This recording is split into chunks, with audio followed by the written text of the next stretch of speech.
உங்கள் மைண்டு மட்டும் இப்படி வேலை செஞ்சதுன்னா 60 வயசு ஆனாலும் நீங்கள் திறமைசாலியாக மாறுவீங்க. இந்த ஆயுதங்கள் உங்களுக்கு மிக மிக அவசியமான ஒன்று. உங்களை நீங்கள் தயவு செய்து மட்டமாக நினைக்காதீங்க. சரியான சந்தர்ப்பங்கள் காத்துக்கிட்டு இருக்குது உங்கள் வாழ்க்கையில் நன்மைகள் செய்ய. அதை தவிர்க்க வேண்டாம்.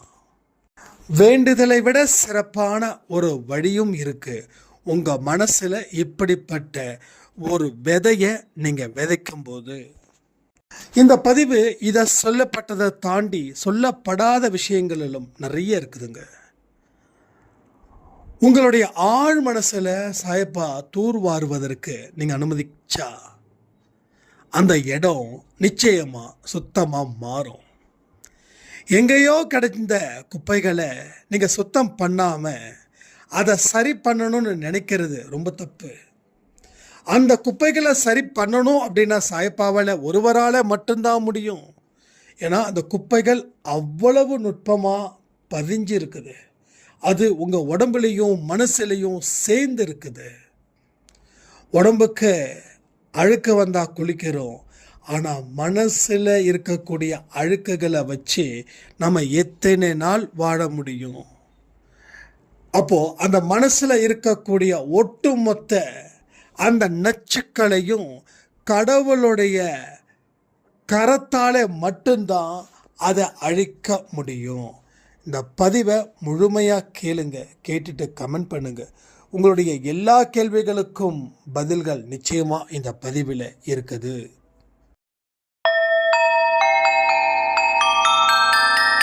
ஓம் சாயிரா சாயிரா, ஓம் சாயிரா சாயிரா, ஓம் சாயிரா சாயிரா, அன்பே சாயிரா, பேரன்பே சாயிரா, அகிலம் தளிக்க ஆத்மா விழிக்க அனுதினம் சாயிரா, எங்கள் அன்பே சாயிரா.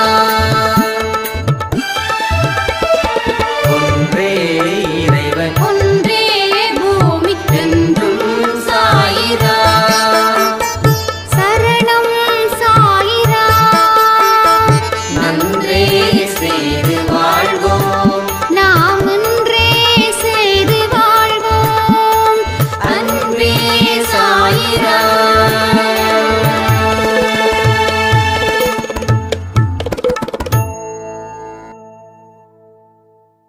சாயிராம்.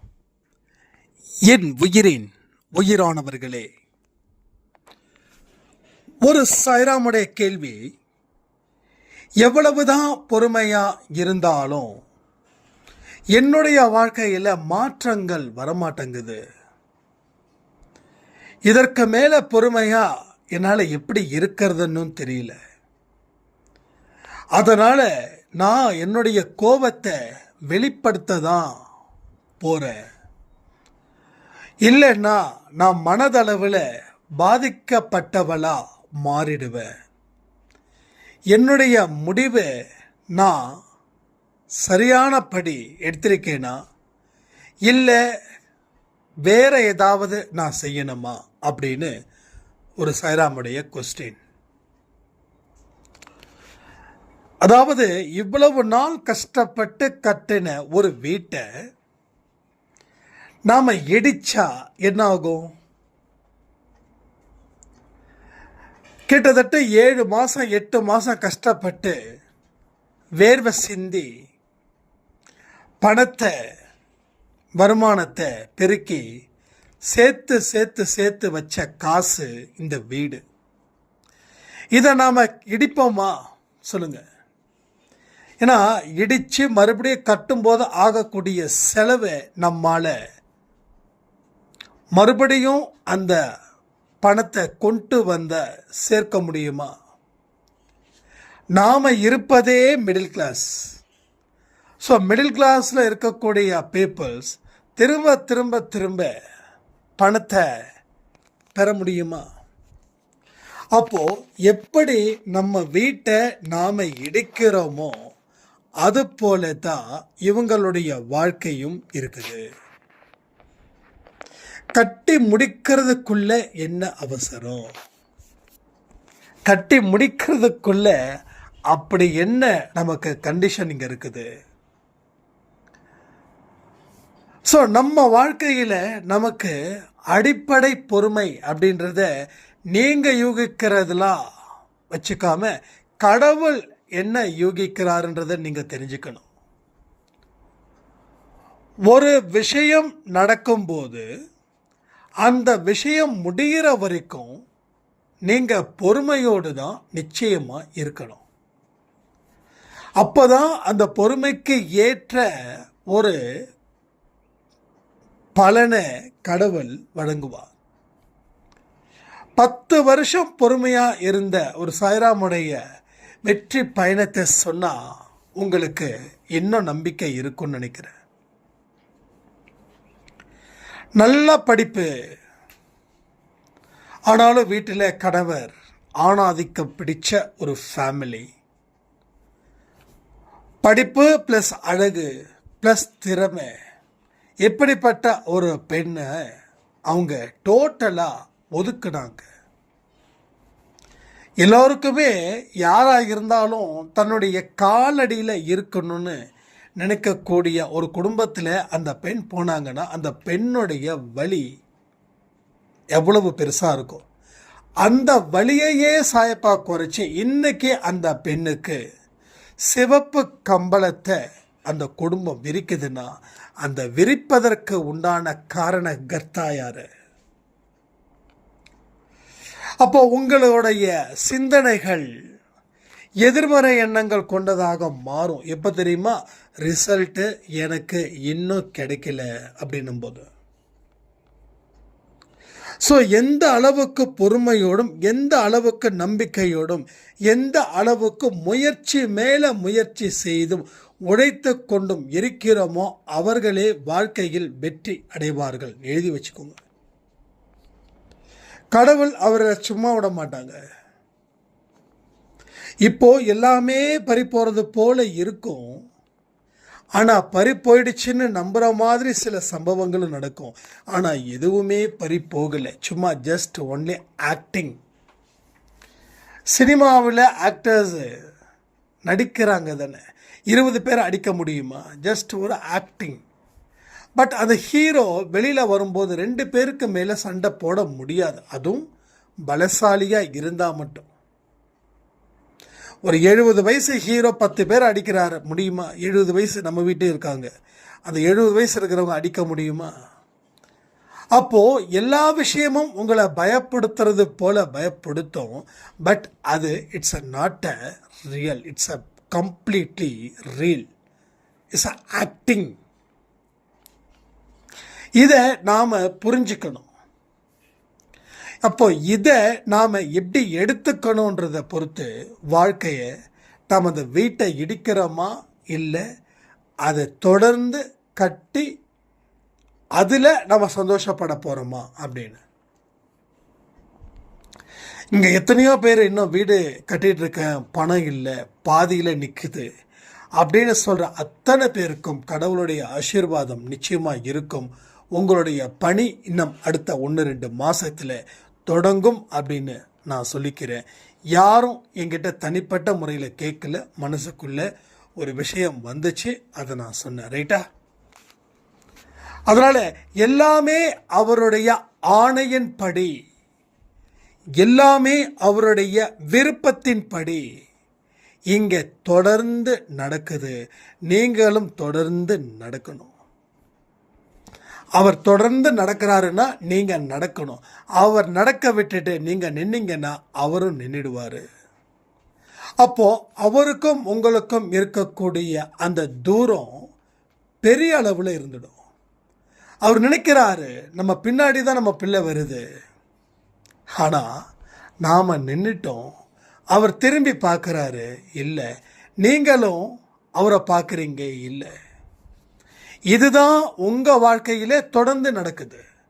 நல்ல முன்னேற்றத்திற்கு உண்டான வழிகளை நீங்கள் அமைக்கிறீங்க, அதற்கு உண்டான ஆலோசனைகளையும் அதற்கு உண்டான கருத்துக்களையும் அதற்கு உண்டான வெற்றி பயணத்துக்கு தர வேண்டிய அத்தனையும் சாயப்பா செய்கிறார்.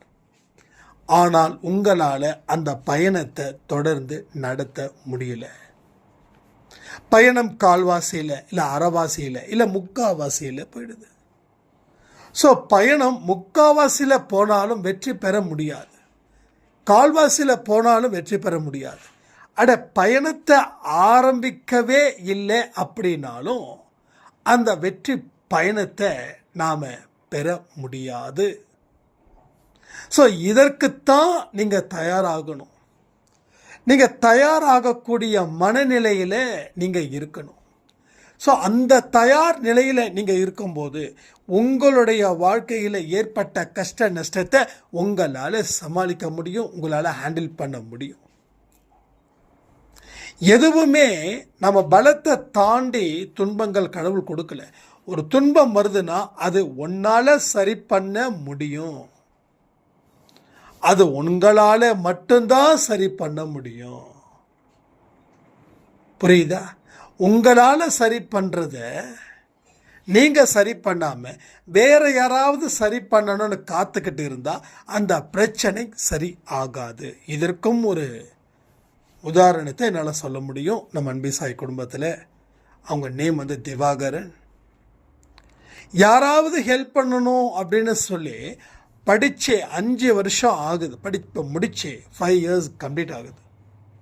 பட் யாராவது உதவி செய்தால் பரவாயில்ல, உதவி செஞ்சால் பரவாயில்லன்னு சொல்லி சொல்லி சொல்லி சொல்லி நல்ல வேலைக்கு ரெக்கமெண்ட் பண்ணுறதுக்கு ஃபைனலி என்கிட்ட ஒரு நாள் வந்தாங்க. இது மாதிரி நான் நல்ல ஒரு படிக்கக்கூடிய ஒரு ஸ்டூடெண்ட்டு, பட் படித்த படிப்புக்கு ஏற்ற வேலை எனக்கு கிடைக்கல. பட் நானும் எல்லா சைடும் ட்ரை பண்ணுறேன் ஒரு நல்ல வேலைக்காக, படித்ததுக்கு ஏற்ற ஒரு வேலைக்காக.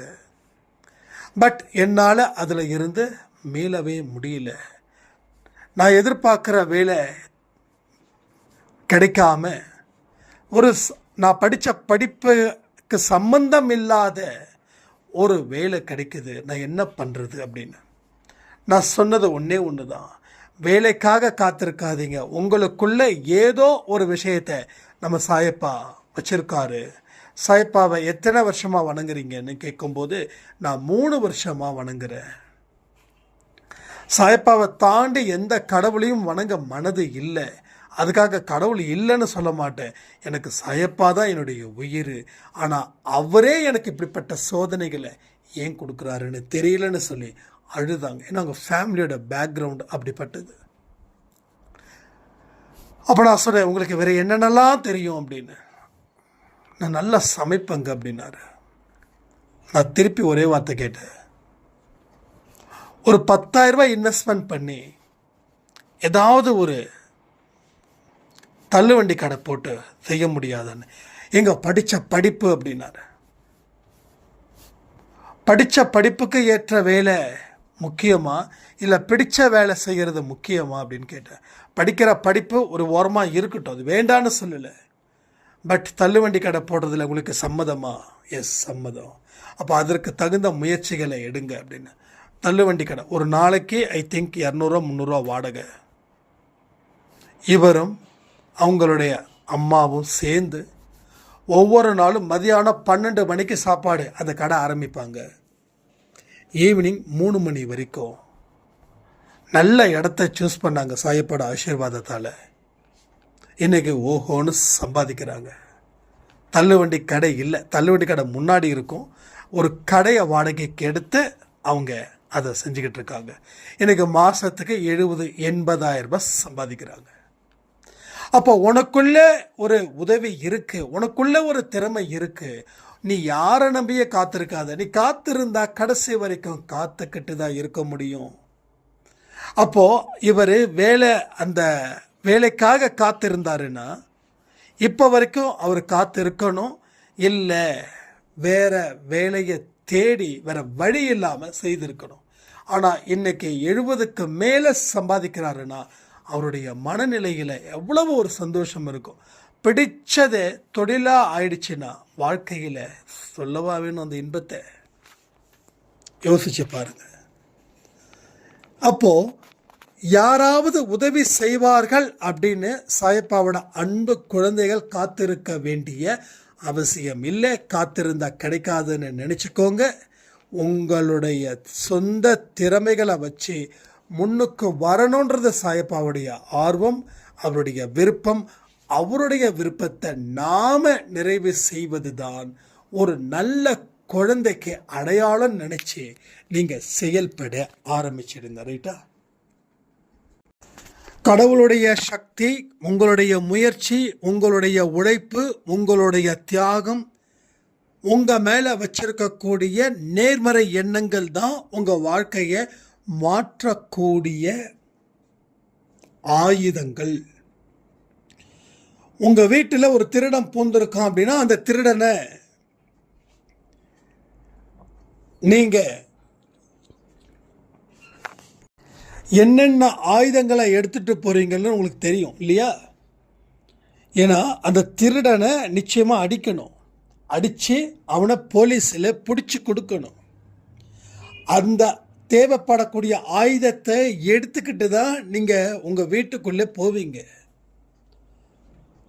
அதே போல தான் இங்கேயும் உங்கள் வாழ்க்கையை முன்னேறுவதற்கு இந்த அடிப்படை ஆயுதங்கள் உங்கள் வாழ்க்கையில் மிக முக்கியமாக பங்கு வகிக்கும். இதில் ஒன்றும் இல்லைனா பரவாயில்ல, சொன்னதில் எதுவுமே இல்லை அப்படின்னா எப்படி ஜெயிக்க முடியும்? ஸோ திரும்ப திரும்ப சொல்லக்கூடிய ஒரு வார்த்தை, ஒரு சாய்ராம் 42 ஆயிடுச்சு, இதுக்கு மேலே நான் என்ன பண்ணணும்? நான் தான் சொன்னேம்மா, அன்பே சாயில் நிறைய ஆடியோ ஏஜை ரிலேட்டடாகவும் பேசியிருக்கோம். ஸோ 40 இஸ் அ ரீபர்த்து, மறுபிறப்பு. ஸோ இதில் மறுபடியும் 42 ஆயிடுச்சுன்னா உங்களுக்கு 80 90 ஆகலை, 42 தான் ஆயிருக்கு. வயசை மறந்துடுங்க. உங்களுடைய வாழ்க்கையில் இருக்கக்கூடிய லட்சியத்தை மனசில் நினைங்க. அதை நினச்சிட்டிங்கன்னா ஒவ்வொரு படியாக ஏற ஏற உங்கள் வயசு 42ன்றது 41 ஆகும், 41 40 ஆகும். ஃபைனலாக 30 ப்ளஸ்லேயே நீங்கள் 60 ஆனாலும் நீங்கள் வாழ்வீங்கன்னு. ஒரு சாய்ராம்ங்க, அவர் கிட்டத்தட்ட ஒரு பிராமின்னு, நான் சொல்லியிருக்கேன்னா இல்லைன்னு தெரியல, 94 அவருடைய ஏஜ். 94, நல்லா ஹைட்டாக இருப்பார். ஒரு பைக்கில், ஸ்கூட்டர் அதில் வருவார். வந்துட்டு அவரோட குரல் இப்போ வரைக்கும் கம்பீரமாக இருக்குது. அவர் ரிட்டையர்டு கிட்டத்தட்ட ரிட்டையர்ட் ஆகி கிட்டத்தட்ட ஐ திங்க் 20+ அப்படின்னாங்க, 20 வருஷத்துக்கு மேலே ஆச்சுன்னாங்க. பட் இப்போ வரைக்கும் அவர் காலையில் அவருடைய வேலையை அவரே செஞ்சுக்கிறாரு.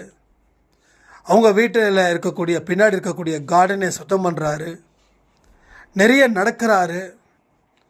எங்கேயாவது போகிறாரு, சாப்பாடு நிறைய பேருக்கு வாங்கி கொடுக்குறாரு. எல்லாருக்கிட்டையும் அன்பாக பேசுகிறாரு. எல்லாருக்கிட்டையும் அழகான அட்வைஸ் பண்ணுறாரு. சில பேர் அட்வைஸ் பண்ணும்போது ரொம்ப எரிச்சலாக இருக்கும், ஆனால் ஒரு பியூட்டிஃபுல் அட்வைஸ் அவர்கிட்ட கிடைக்கும். அப்போது எப்படி அவருக்கு நடக்குதுன்னா, அவர் என்றைக்குமே அவர் உட்கார்ந்ததே கிடையாது. தனக்கு வயசானதா நினச்சி எந்த ஒரு வேலையையும் அவர் ஒதுக்கினதே கிடையாது. நமக்கு ஏஜ் ஆக நமக்கு அட்வான்டேஜாகவும் எடுத்துக்கிறோம், அதே போல் டிஸ்அட்வான்டேஜாகவும் எடுத்துக்கிறோம். இதுக்கு மேலே என்ன பண்ண முடியும் அப்படின்னு. இப்போ இதுக்கு மேலே என்ன பண்ண முடியும்னா, சந்தோஷமான விஷயங்களை நம்ம அக்செப்ட் பண்ணுறோம் தானே. இல்லை, வயசாகிடுச்சு, இனிமேல் சந்தோஷமான செய்திலாம் எனக்கு வேண்டாம், துக்கமான செய்தியும் எனக்கு வேண்டாம் அப்படின்னு உங்களால் சொல்ல முடியுமா? ஸோ உயிர் இருக்கிற வரைக்கும் நம்ம மகிழ்ச்சியை தேடக்கூடிய ஒரு பிறவி தான் இங்கே எல்லாரும் தான். ஆனால் இதுக்கு தடையாக இருக்கிறது உங்களுடைய எதிர்மறை எண்ணங்கள். எனக்கு ஏஜ் ஆகிடுச்சு, நடக்காது, நான் என்ன பண்ண முடியும்? இது மாதிரி பல கேள்விகள். நிறைய அன்பேசாயில் இன்னும் நிறைய மெசேஜஸ் நான் பார்க்கல. நிறைய இப்படி ஒரு விஷயங்கள், ஒரு பதிவை கொடுத்தோம் அப்படின்னா சந்தேகம் கேட்குறது சரி, நான் இல்லைன்னு சொல்லலை, கேளுங்க. நீங்கள் கேட்குறதால நான் தப்பாக நினைக்க போகிறது இல்லை. இங்கே என்னென்னா, ஒரு அடிப்படை தார்மீகத்தை புரிஞ்சுக்கணும். அதே போல் 52 53 ஒரு வயசான ஒரு சாய்ராம், நேம் சரஸ்வதி. அவங்க சொல்கிறாங்க, தம்பி இந்த பதிவை நேற்று முந்தானத்தை கொடுத்த பதிவு ஏஜ் என்னப்பா ஏஜ், பெரிய ஏஜ். நான் கூட நினச்சேன் நமக்கு இவ்வளோ ஆயிடுச்சே அப்படி இப்படின்னு. ஆனால் சட்டுன்னு சில விஷயங்களை சொல்லும்போது அப்படியே உடம்புல என்னமோ ஒன்று ஒரு பெரிய கான்ஃபிடென்ட் வருது அப்படின்னாங்க. அந்த கான்ஃபிடென்ட்டை கண்டிப்பாக என்னை ஜெயிக்க வைக்கும்னு நான் நம்புகிறேன் அவங்கள. So that's a mind power. So மைண்டுக்கு ஒரு பவர் இருக்குது. அது நெகட்டிவாக இருந்தால் வாழ்க்கையை சீரழிக்கும், அது பாசிட்டிவாக இருந்தால் வாழ்க்கையை உயர்த்தும். ஸோ மைண்டுக்கு எல்லா மைண்ட்லேயும் பவர்ஸ் இருக்குது. சக்தி வாய்ந்தது தான் மனுஷனுடைய மனசு. ஆனால் அது எந்த சக்தின்றதை பொறுத்து இருக்குது. அதை தான் நம்ம புரிஞ்சிக்க வேண்டிய பாடம். ஸோ நல்லா புரிஞ்சுக்கோங்க, வாழ்க்கையை வாழ முடியும், வாழ்க்கையை வெல்ல முடியும், வாழ்க்கைக்கு அடிப்படை தேவைகளை நம்மால் பூர்த்தி செய்ய முடியும் அப்படின்றத முழுவதுமாக நம்புங்க. வாழ்க்கையை வெல்லலான்னு சொல்லி இந்த பதிவை நான் முடிக்கிறேன். ஜெய் சாய்ராம்.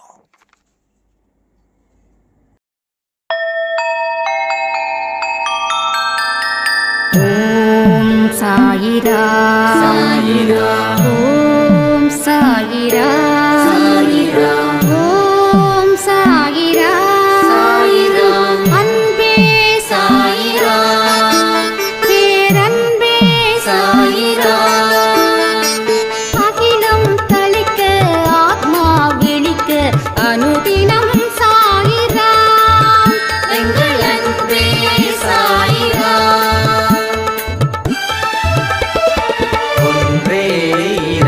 ஒன்றே பூமிக்கென்றும் சாயிரா, சரணம் சாயிரா. நன்றே செய்து வாழ்வோம், நாம் ஒன்றே செய்து வாழ்வோம், அன்பே சாயிரா.